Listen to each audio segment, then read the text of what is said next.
अपन study कर रहे थे जेनेटिक्स के ऊपर, अपन आनुवांशिकी के बारे में पढ़ रहे थे, जिसमें अपन ने स्टार्ट कर रखा था मेंडल के आनुवांशिकता के नियम। ठीक है, मेंडल्स लॉ ऑफ इनहेरिटेंस के बारे में अपन डिस्कस कर रहे थे। और अपने इस लेसन में अभी तक अपन ने क्या कुछ स्टडी किया है, नॉर्मली अपन ने ये देखा है कि जेनेटिक्स क्या होती है, आनुवांशिकी क्या होती है।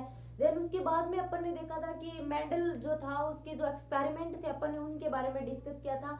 मोनोहाइब्रिड क्रॉस के बारे में अपन ने डिस्कस किया था, डाई हाइब्रिड क्रॉस के बारे में अपन ने पढ़ा था। उसके बाद में अपन ने मेंडल के जो वंशागति के नियम थे उनके बारे में अपन ने स्टडी की थी। उस तीनों के तीनों जो अपन ने मेंडल की वंशागति के जो नियम थे उनके बारे में डिस्कस कर लिया। मैं एक बार फिर से इस चीज को रिपीट कर रही हूँ कि जो अपने मेंडल के वंशागति के जो ये नियम है ये बहुत ही इंपॉर्टेंट है, मतलब क्वेश्चन आने के चांसेस बहुत ज्यादा होते हैं इनसे। और जेनेटिक्स की अगर अपन बात करें ना, तो साइंस के अंदर जेनेटिक्स अपनी वो ब्रांच होती है जो मतलब बहुत ही मोस्ट पॉपुलर ब्रांच है साइंस की। आनुवांशिकी से रिलेटेड क्वेश्चन कहीं ना कहीं जरूर पूछे जाते हैं। तो आनुवांशिकी की अगर अपन बात करें तो अपन ने नॉर्मल आनुवांशिकी की वंशागति के बारे में जितने नियम थे वो अपन ने देखे थे, जेनेटिक्स के एक्सपेरिमेंट अपन ने देखे थे। उसके बाद में अपन मेंडल्स के जो नियम थे ना, उन मेंडल के नियमों के कुछ विचलन भी थे, उन विचलन के बारे में अपन डिस्कस कर रहे थे। और किन किन के ऊपर अपन डिस्कस कर चुके थे, अपन ने डिस्कस किया था इनकम्प्लीट डोमिनेंस के बारे में। सबसे पहला जो अपना टॉपिक था वो था अपूर्ण प्रभाविता के ऊपर। ओके, ये चीज अपन क्लियर कर चुके थे अपने वीडियो के अंदर, मैंने आपको बताया भी था अपूर्ण प्रभाविता क्या होती है। ये चीज अपन स्टार्ट करने से पहले मैं आपको ये बता देती हूँ, मेंडल के जितने भी विचलन जो हैं वो मेंडलवाद के जितने भी विचलन हैं उन सब के बारे में जानने से पहले आपको मेंडल की वंशागति के बारे में जरूर पता होना चाहिए। क्योंकि जब तक आपको ये नहीं पता होगा कि मेंडल की वंशागति के नियम हमको क्या कहते हैं, तब तक आप ये नहीं पता कर सकते कि मेंडलवाद का विचलन क्या है। क्योंकि जैसे कि अगर आप लोगों को याद हो तो स्टूडेंट्स, अपना जो लास्ट वीडियो था उसमें अपन ने डिस्कस किया था अपूर्ण प्रभाविता के बारे में, इनकम्प्लीट डोमिनेंस के बारे में अपन ने स्टडी की थी। ठीक है, जिसमें अपन ने ये डिस्कस किया था कि जो अपनी अपूर्ण प्रभाविता होती है ना वो क्या होती है, F1PD जो होती है उसमें प्रभावी लक्षण जो होता है वो प्रकट होता है अपना। ठीक है, उस F1PD के अंदर प्रभावी लक्षण जो होता है वो पूर्ण रूप से प्रकट नहीं होता है, वो अपनी क्या होती है, वो अपनी इनकम्प्लीट डोमिनेंस होती है, अपनी अपूर्ण प्रभाविता होती है। क्लियर? यहाँ तक जिसने स्टडी की है, जिसने पूरा पढ़ा है उसको ये बात जरूर पता होगी, और जिसने नहीं पढ़ा उसका तो फिर कुछ हो ही नहीं सकता। तो ये चीज देखिए, मेंडल की अपूर्ण प्रभाविता की बात हो, मेंडलवाद में चाहे अपूर्ण प्रभाविता की बात हो, या फिर नेक्स्ट जो अपने अपूर्ण प्रभाविता के बारे में सेकंड जिसमें अपन ने डिस्कस किया था वो क्या थी, अपनी सह प्रभाविता थी। सह प्रभाविता के अंदर अपन ने किसके अंदर डिस्कस किया था, अपने स्टडी किया था कि सह प्रभाविता जो होती है वो क्या होती है, जो अपनी F1PD होती है उस F1PD में ओनली प्रभावी लक्षण प्रकट न होकर प्रभावी और जो अप्रभावी लक्षण होते हैं ये दोनों साथ साथ प्रकट होते हैं। ठीक है, क्लियर? यहाँ तक अपन ने सह प्रभाविता के अंदर यही तो कुछ डिस्कस किया था कि जो सह प्रभाविता होती है उसमें प्रभावी और अप्रभावी दोनों साथ साथ प्रकट हो जाते हैं। अब आपने एक चीज नोटिस की है, इस दोनों के दोनों जो अपन ने टॉपिक पढ़े थे इसमें हर बार एक चीज बताई गई है कि जो F1PD होती है उस F1PD में हमेशा प्रभावी लक्षण प्रकट होता है। दोनों के अंदर ये बात पहले लिखी जाती है, वो बात बाद में आती है। अपूर्ण प्रभाविता में प्रभावी लक्षण पूर्ण रूप से प्रकट नहीं हो पाता है, सह प्रभाविता के अंदर प्रभावी और अप्रभावी दोनों साथ साथ प्रकट हो जाते हैं, ये अलग बात है। इन दोनों से पहले जो इंपॉर्टेंट लाइन अपन ने स्टडी की है वो क्या है, F1PD के अंदर हमेशा क्या आते हैं, प्रभावी लक्षण प्रकट होते हैं। अब ये जो लाइन आई है ना, ये कौन से लॉ से बिलोंग करती है, मेंडल की कौन सा लॉ था, ये वंशागति का प्रभाविता का नियम था। ये जिस स्टूडेंट को ये तक नहीं पता होगा कि प्रभाविता का नियम क्या कहता है, वो अपूर्ण प्रभाविता के बारे में और कोडोमिनेंस जो है सह प्रभाविता के बारे में बिल्कुल भी नहीं बता सकता। बता देगा रट्टा मार के, लिख भी आएगा तो उसको यही नहीं पता ये लो मतलब प्रभावी लक्षण क्या होते हैं, प्रभावी लक्षण प्रकट कैसे होते हैं, कौन से लॉ से बिलोंग करते हैं, तो फिर वो कोई चीज है नहीं आप, क्योंकि ये वो बातें हैं ये जो आपके 12th क्लास में नहीं, आपके आगे तक आपके लाइफ में काम में आएंगी। तो स्टूडेंट्स, अब आगे अगर अपन बात करें तो अपन अपने टॉपिक को कंटिन्यू करते हैं। मेंडलवाद का जो विचलन था, इसमें जो सेकंड अपना विचलन था उसमें अपन ने डिस्कस किया था कोडोमिनेंस, सह प्रभाविता के ऊपर। ठीक है, ये अपन कंप्लीट कर चुके हैं। अपूर्ण प्रभाविता, इनकम्प्लीट डोमिनेंस एंड कोडोमिनेंस, सह प्रभाविता, दोनों टॉपिक अपन कंप्लीट कर चुके हैं। आज थर्ड नंबर पर अपन डिस्कस करेंगे बहुविकल्पी एलील के बारे में कि ये क्या कुछ होता है, इसमें क्या कुछ बताया गया है, किस प्रकार से ये विचलन का कार्य करते हैं, अपने जो वंशागति के नियम दिए थे मेंडल ने उसके अंदर। तो स्टूडेंट्स, जैसा कि अपन ने स्टडी किया है, मेंडल के जो नियम थे उनके अंदर भी अपन ने देखा है, एक जो अपना जीन होता है ना, उस एक जीन के दो प्रारूप होते हैं ओनली, ठीक है। एक जीन के दो प्रारूप होते हैं। एक जीन के दो प्रारूप से कैसे, क्या मतलब है, अगर मैं आपको ये चीज बताऊं तो जैसे अपन ने मटर का प्लांट जिस टाइम लिया था, अपन एक्सपेरिमेंट किया था, तो उसमें अपन ने क्या करेक्टर लिए थे, लंबा और छोटा, ठीक है। एक जीन के ये दो प्रारूप हो गए अपने। उसी प्रकार जैसे आप आंखों से रिलेटेड लीजिए, जैसे नीली आंखें, भूरी आंखें, तो एक जीन के सिर्फ दो एलील होते हैं, दो ही प्रारूप होते हैं ओनली, ठीक है। तो ये बात मेंडल ने बताई थी। बट क्या है कि कुछ जो अपने जीन होते हैं ना, उन जीनों के अंदर क्या होता है, एक दो से अधिक प्रकार के क्या पाए जाते हैं, एलील पाए जाते हैं, दो से अधिक प्रकार के उनके अंदर प्रारूप पाए जाते हैं। वही चीज क्या होती है, वही बहुविकल्पी एलील होते हैं। एक जीन के दो से ज्यादा एलील होना क्या कहलाता है, बहुविकल्पी एलील। क्योंकि जो एक जीन होता है, सामान्यतः एक जीन के सिर्फ क्या होते हैं, युग्म विकल्पी होते हैं, उसके दो एलील होते हैं, दो प्रारूप होते हैं उसके। जैसे अपन अगर पादप की ऊंचाई को लेकर अगर बात करें तो लंबापन और बौनापन, तो उसके दो प्रारूप हो गए। लेकिन कई बार क्या होता है, कुछ कंडीशन में एक ही जीन के कई प्रकार के प्रारूप होते हैं, उसी को क्या बोला जाता है, उसी को बहुविकल्पी एलील बोला जाता है। अब इस चीज को अपन फॉर एग्जाम्पल के थ्रू अगर समझे तो क्या है, मानव के अंदर, मनुष्य के अंदर ब्लड की वंशागति, रक्त की वंशागति के बारे में अगर अपन डिस्कस करें तो इसमें ये कंडीशन अप्लाई होती है अपनी बहुविकल्पी एलील की। किस प्रकार से होती है, अब मनुष्य जो होते हैं ना, मनुष्य में रक्त समूह का निर्धारण एक जीन के द्वारा किया जाता है, ठीक है। रक्त समूह का निर्धारण एक जीन के द्वारा किया जाता है, और अपने उस जीन के तीन एलील होते हैं। आपको जरूर पता होगा उन तीन एलील्स के बारे में।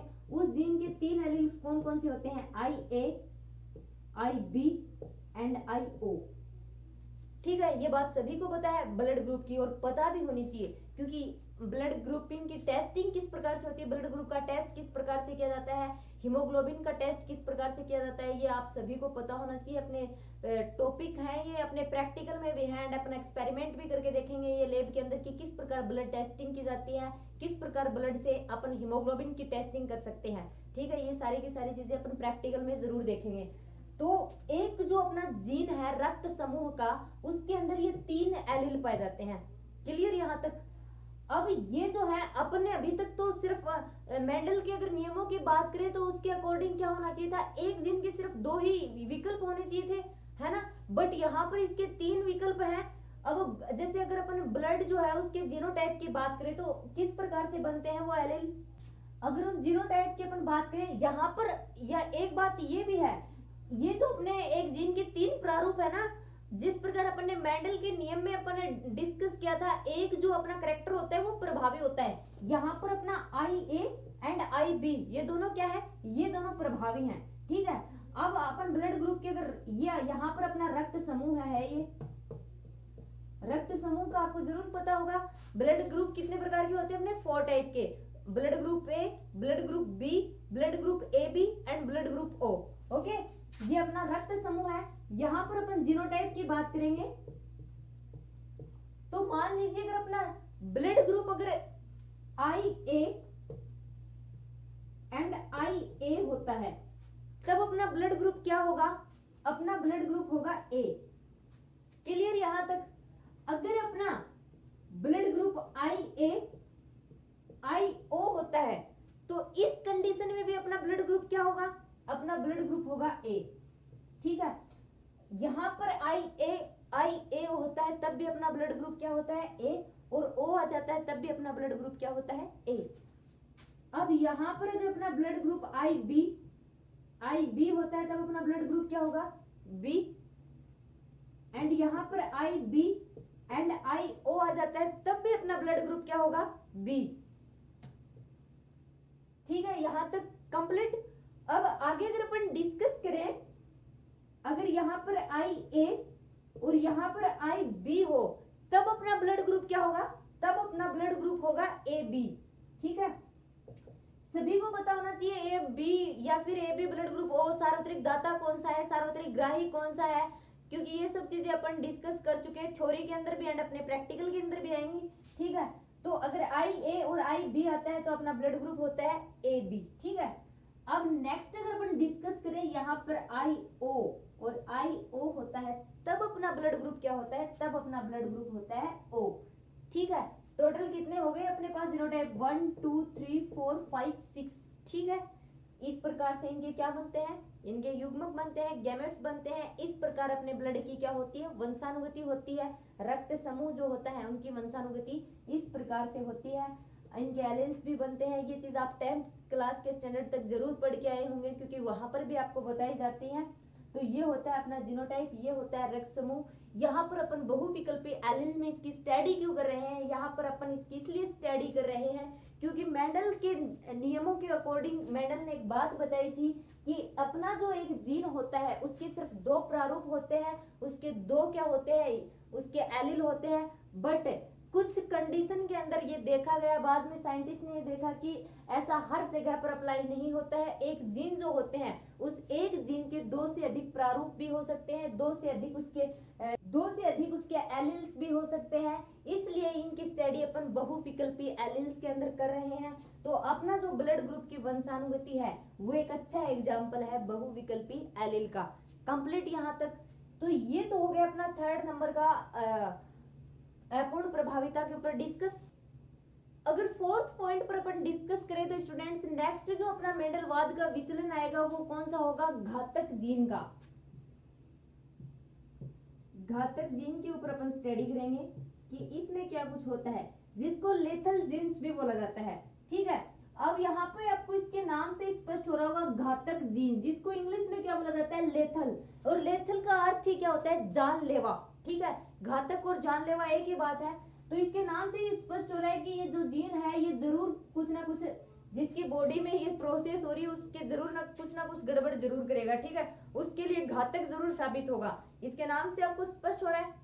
अब यहाँ पर अपन डिस्कस भी करेंगे कि किस प्रकार से ये घातक साबित होता है। इसमें ये होता है कि कुछ जो जीन होते हैं ना अपने, वो कुछ जीन समयुग्मजीय अवस्था में क्या होते हैं, प्राणी के लिए घातक होते हैं, उसके जीवन के लिए बहुत ही हानिकारक सिद्ध होते हैं। उसकी मृत्यु का वो कारक भी बन सकते हैं, उसकी मृत्यु का वो क्या बनते हैं, कारण बनते हैं। ठीक है, वो क्या होती है, वो घातक जीन होते हैं अपने समयुग्मजीय अवस्था में। अब यहाँ पे एक चीज देखिए, ये चीज अपन मेंडलवाद के विचलन में क्यों स्टडी कर रहे हैं, ये पॉइंट जो है ये इंपॉर्टेंट है, क्योंकि अपन डिस्कस तो मेंडलवाद का विचलन के बारे में डिस्कस कर रहे हैं।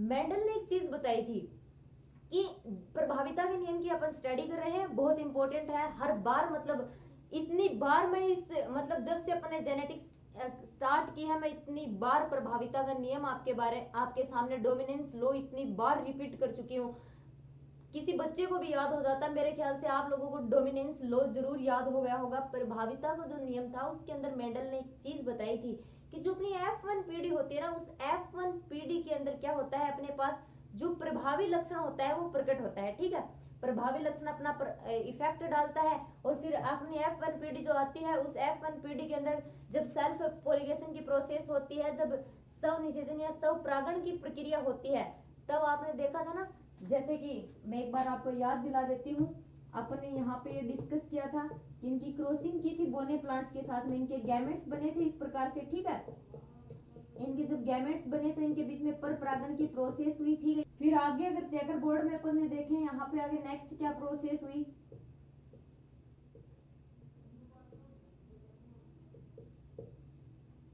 यहाँ पर अपने ये गैमेट्स बने।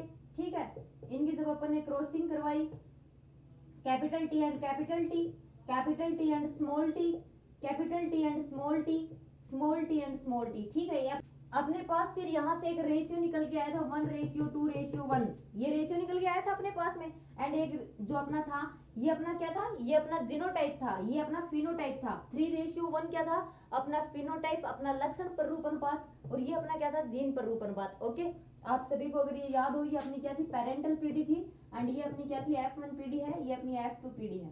ओके, क्लियर यहाँ तक। अभी इसमें स्टूडेंट देखिए, ये रेशियो अपने पास आया है 1 अनुपात, ये रेशियो अपने पास आया है 1:2:1, 3:1। ठीक है, ये किस बेस पर आया मैंने ये भी बताया था आपको, 3:1, क्योंकि ये तीनों के तीनों प्लांट क्या है, लंबे हैं। एंड 1 ये बोलना है 1:2:1 क्यों आया, क्योंकि यहाँ पर एक जो प्लांट है अपना समयुग्मनजी लंबा है, शुद्ध लंबा है, ये दो जो है ये विषमयुग्मनजी अवस्था में है, एंड एक जो है ये अपना समयुग्मनजी बोना प्लांट है। इस प्रकार से अपने पास प्राप्त हुए थे। अब घातक जीन में क्या होता है, जो समयुग्मनजी अवस्था में जब जीन होते हैं ना, तो वो क्या होते हैं, वो जीव के लिए, ऑर्गेनिज्म के लिए बहुत ही हानिकारक होते हैं। किस प्रकार से, एक साइंटिस्ट था एल क्विनोल ने भी क्या किया, अपने जेनेटिक्स के एक्सपेरिमेंट किए। जिस प्रकार मेंडल ने मटर के पादप पर अपने एक्सपेरिमेंट किए थे, उसी प्रकार एल क्विनोल जो था वो भी अपने एक्सपेरिमेंट कर रहा था। वो अपने एक्सपेरिमेंट किस पर कर रहा था, वो अपने एक्सपेरिमेंट चूहों पर कर रहा था, ठीक है। तो उसने बार बार अपना एक्सपेरिमेंट किया, उसको बार बार जो ये रेशियो था मेंडल के नियम के अकॉर्डिंग उसको ये रेशियो प्राप्त होना चाहिए था, लेकिन उसको ये रेशियो बार बार नहीं मिल रहा था, ठीक है। कुछ ना कुछ उसके साथ गड़बड़ हो रही थी। तो उसने देखा आखिर हो क्या रहा है, यहाँ पे क्या है, उसको ये रेशियो मिल रहा था, जहां पर उसको 1:2:1 मिलना चाहिए था, वहां पर रेशियो 2:1 आ रहा था चूहों का। अब किस प्रकार से आ रहा था वो चीज आप समझिए। चूहे जो होते हैं, चूहों में पीला और भूरा रंग जो होता है वो अलग अलग जीन के द्वारा नियंत्रित होता है। किससे, कैपिटल वाई जो होता है वो क्या होता है, पीला, एंड स्मॉल वाई जो होता है वो अपना क्या होता है, वो अपना होता है भूरा कलर, ठीक है। चूहों में ये इस प्रकार से जीन जो है वो अपने पीला कलर जो होता है, वो वाई जो होता है वो पीला कलर, एंड अपना स्मॉल वाई जो होता है वो भूरा कलर, ठीक है। अब समयुग्मनजी प्रभावी जो अपने जीन थे ना, वो क्या हो रहे थे, वो चूहे के लिए घातकता की स्थिति पैदा कर रहे थे। समयुग्मनजी अवस्था में जब अपना ये प्रभावी जीन आ रहा था, तब किस प्रकार से, अगर इस चीज को अपन समझे, अब ये जो है ये अपना अपन मेंडल ने बताया था वो एक्सपेरिमेंट था। अब यहाँ पर उन्होंने क्या किया, जो अपने एक्सपेरिमेंट किया उन्होंने, एक ये अपनी F1 पीढ़ी थी, ठीक है। आप समझते हैं इस चीज को, यहाँ पर इसके गैमेट्स बनते हैं, ठीक है। विषम युग्मनजी अवस्था है ये अपनी। विषम युग्मनजी अवस्था के दौरान अब अगर अपन इनकी क्रॉसिंग करवाएं चेकर बोर्ड के द्वारा, अगर इस चीज को अपन समझें, तो यहाँ पर अपना कैपिटल वाई, यहाँ पर अपना स्मॉल वाई, यहाँ पर अपना कैपिटल वाई, एंड यहाँ पर अपना स्मॉल वाई। रेशियो यहाँ से निकलेगा, देखिए 2:1 रेशियो किस प्रकार से आया है। Capital Y and capital Y अपना हो गया double capital Y, capital Y and small Y हो गया अपना capital Y and small Y, capital Y and small Y हो गया अपना capital Y and small Y, small Y and small Y हो गया अपने पास स्मॉल वाई, ठीक है। अब मेंडल का नियम क्या कहता है, मेंडल का नियम एक चीज बताता है कि ये क्या है, ये अपनी प्रभावी अवस्था है, समयुग्मनजी अवस्था है। ये चूहे अपने पास किस प्रकार के होने चाहिए थे, समयुग्मनजी पीले, ठीक है। ये समयुग्मनजी पीले, ये विषम युग्मनजी पीले, ठीक है। समयुग्मनजी पीले किस प्रकार है, विषम युग्मनजी पीले किस प्रकार है, ये चीज आपको पता है, क्योंकि वाई जो है अपना पीला कलर है, डबल वाई की स्थिति यहाँ पर है, तो ये समयुग्मनजी प्रावस्था है अपनी। Capital Y and small Y है तो ये विषम युग्मनजी है, और प्रभावी जो होता है वो अपना लक्षण प्रकट करता है, तो ये क्या होंगे, ये अपने विषम युग्मनजी पीले होंगे, ठीक है। ये विषम युग्मनजी पीले हैं, ये अपने समयुग्मनजी भूरे हैं, क्योंकि स्मॉल वाई जो है वो अपने भूरे कलर को डिनोट करता है। अब मेंडल के नियम के अकॉर्डिंग अपने पास रेशियो ये आना चाहिए था 1:2:1, जिसमें समयुग्मनजी पीला एंड 2 कौन से हैं अपने विषम युग्मनजी पीले, एंड 1 है अपने पास समयुग्मनजी भूरे। ये अपने पास में आना चाहिए था इसका जीनोटाइप, बट एल कुलेन ने अपना जितनी बार भी एक्सपेरिमेंट किया, जितनी बार भी उसने अपना एक्सपेरिमेंट किया, उसे एक चीज पता चली कि उसका रेशियो जो था वो 2:1 आ रहा था, ठीक है। अब वो थोड़ा मतलब हैरानी हुई उसको भी, ऐसा क्यों नहीं आ रहा है, मेंडल ने तो ये चीज बताई थी कि रेशियो यही आना चाहिए था। अब फिर उसने क्या किया, इस चीज की डीपली स्टडी की। इसके साथ में एक और साइंटिस्ट था जो प्रोफेसर था, उसका नाम तो अभी मेरे दिमाग में नहीं है, वो प्रोफेसर भी था, ठीक है। पहले जो एक्सपेरिमेंट था ना वो एल कुलेल ने ही किया था, फिर जो वो प्रोफेसर था वो प्रोफेसर एल कुलेल के पास में आया, फिर कुलेल ने उसको अपनी प्रॉब्लम बताई, भाई ऐसा कुछ मैं कर रहा हूँ और बार बार ये चीज मेरे को सामने फेस कर रहा हूँ मैं। फिर उन दोनों ने मिलकर इस चीज को क्या किया था, इस चीज के ऊपर स्टडी की थी।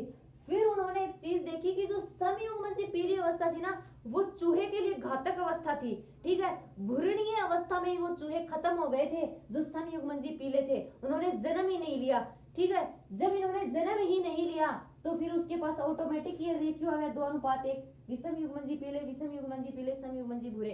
ठीक है, अब आप एक चीज बोलोगे कि मैम यहाँ पे भी अपने पास कैपिटल वाई है, यहाँ पे भी अपने पास कैपिटल वाई है, तो ये यहाँ पर घातक क्यों नहीं है चूहे के लिए? तो ध्यान रखिए स्टूडेंट्स, जो अपने पास कैपिटल वायु, ये कैपिटल वाई जो समयुग्मनजी अवस्था में है ना, ये समयुग्मनजी अवस्था में ज्यादा घातक है।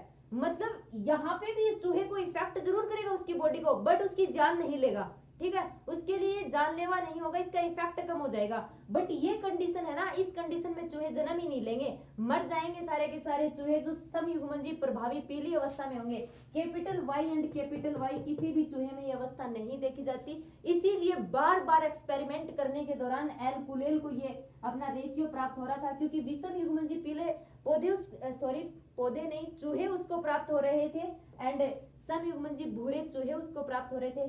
कंप्लीट समयुग्मनजी जो प्रभावी पीले चूहे थे वो किसी भी उसको प्राप्त नहीं हुए। उसने मतलब बार बार अपना एक्सपेरिमेंट करके देखा, प्रोफेसर भी उनके साथ में थे, तो ये रिजल्ट उनको जब नहीं प्राप्त हुआ तब उन्होंने डीपली इस चीज की स्टडी की, भाई इसका रीजन क्या है।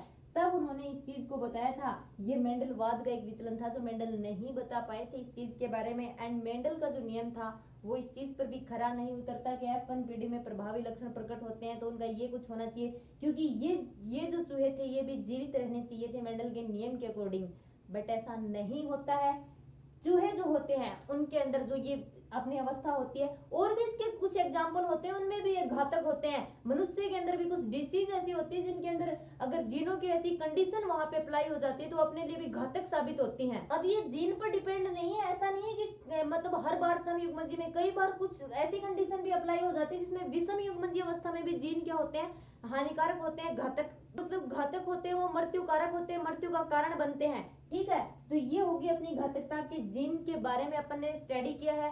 तो स्टूडेंट्स अपना जो नेक्स्ट वीडियो होगा उसमें अपन नेक्स्ट मेंडल के विचलन के बारे में डिस्कस करेंगे कि बहु प्रभाविता क्या होती है। ठीक है, आज अपन ने स्टडी किया है बहुविकल्पी एलील के बारे में एंड घातक जीन के बारे में। ठीक है, ये दो छोटे छोटे टॉपिक अपन ने कंप्लीट किए हैं, एंड आई होप कि आप अच्छे से इनको याद कर लेंगे, अच्छे से इनके नोट्स आप बना लेना। ठीक है, तो अपन मिलते हैं अपने नेक्स्ट वीडियो में जेनेटिक्स के एक नए टॉपिक के साथ।